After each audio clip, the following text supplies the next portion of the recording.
പുഴയോരത്തെ കത്തുന്ന നിലവിളക്ക്. ആ വലിയ പറമ്പിന്റെ ഒരറ്റത്ത് പുഴയുടെ താളത്തിനൊപ്പം ശ്വസിക്കുന്ന ഒരു കൊച്ചു വീടുണ്ടായിരുന്നു. മണ്ണുകട്ടകൾ കൊണ്ട് പടുത്തുയർത്തിയ ചുവരുകൾക്ക് മുകളിൽ ഓലമേഞ്ഞ ആ കൂരയ്ക്കുള്ളിലായിരുന്നു ഞങ്ങളുടെ ലോകം. കഷ്ടപ്പാടുകൾക്കിടയിലും ആ വീടിനെ പ്രകാശപൂരിതമാക്കി നിർത്തിയിരുന്ന ഒരേ ഒരു നിലവിളക്കായിരുന്നു ഞങ്ങളുടെ അമ്മ. പുഴയോരത്തെ വിജനമായ ആ പറമ്പിൽ ഒറ്റപ്പെട്ട ആ വീട് പക്ഷേ ഒരിക്കലും സ്നേഹത്തിന് ഒറ്റപ്പെട്ടിരുന്നില്ല. പണത്തേക്കാൾ കൂടുതൽ സ്നേഹം സമ്പാദിച്ച അമ്മ ആ നാട്ടിലൊക്കെ അറിവുള്ളതായിരുന്നു. പട്ടിണി പടിവാതിക്കൽ വന്ന് നിൽക്കുമ്പോഴും അമ്മയുടെ ഉള്ളിലെ കരുണ വറ്റിയിരുന്നില്ല. വഴിയെ പോകുന്നവർ ദാഹിച്ചെത്തിയാൽ പറമ്പിൽ വിറക് പെറുക്കാൻ വരുന്നവർക്ക് അമ്മ ആദ്യം ഒരു ഗ്ലാസ് ചായയോ വെള്ളമോ നൽകും. കുടിക്കുന്നവർക്ക് അത് കുളിർവെള്ളമായിരിക്കും.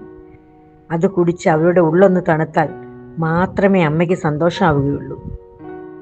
നമുക്കില്ലെങ്കിലും വരുന്നവർക്ക് കൊടുക്കണം, അമ്മ എപ്പോഴും പറയുമായിരുന്നു.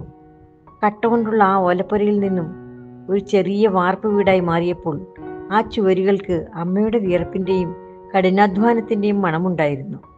എത്ര ബുദ്ധിമുട്ടുകൾ അനുഭവിച്ചിട്ടും അമ്മ പരാതി പറഞ്ഞില്ല. മക്കൾക്ക് വേണ്ടി എല്ലാം സഹിച്ചു.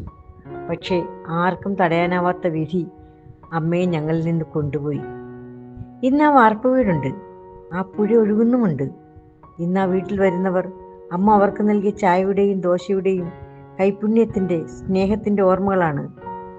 അമ്മായി ഉണ്ടാക്കുന്ന അരിദോശയുടെ രുചി അത് വേറെ എവിടെയും കിട്ടില്ല. കസിൻസ് അത് പറയുമ്പോൾ അമ്മയുടെ അടുത്ത് നിന്നാണെന്ന് കസിൻസ് അഭിമാനത്തോടെ പറയുമ്പോൾ അവരുടെ കണ്ണുകളിലും ആ സ്നേഹം നിറയും. ആ പാഠങ്ങൾ പല അടുക്കളകളിലും മണക്കുന്നുണ്ട്.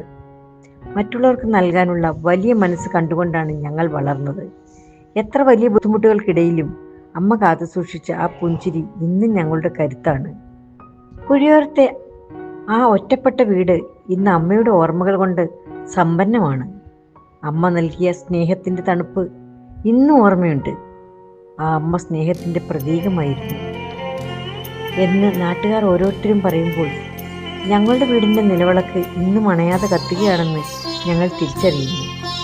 അമ്മ മണ്ണായി മാറിയെങ്കിലും ആ സ്നേഹം ഒരു പുഴ പോലെ ഇന്നും ഒഴുകിക്കൊണ്ടിരിക്കുന്നു.